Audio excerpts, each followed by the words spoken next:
Taga-ABS-CBN, nakiramay sa pamamaalam ni Mike Enriquez, patuloy na nagluluksa ang sambayan ng Pilipino sa pagpano ng batikang broadcast journalist na si Mike Enriquez.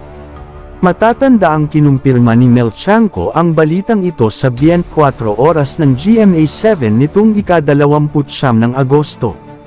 Ilan sa mga nakiluksa ang mga news anchors ng flagship news program ng ABS-CBN na TV Patrol.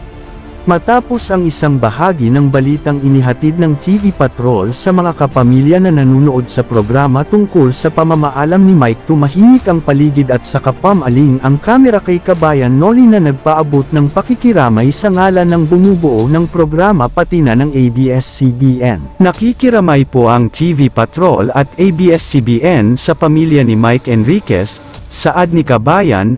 Bago matapos ang programa, nagpaabot din ng kanilang pakikiramay sina Henry Omaga Diaz at Bernadette Sembrano. Isa na namang malungkot na balita sa isang haligi ng pamamahayag sa ating bansa, ani Henry, ani naman ni Bernadette. Condolence po sa lahat ng mga kapuso, especially mga kapuso. Hindi naman napigilan ni Kabayan na balikan ang mga pagkakataong nagkasama sila ni Mike upang maghatid ng balita sa kani-kanilang manunood.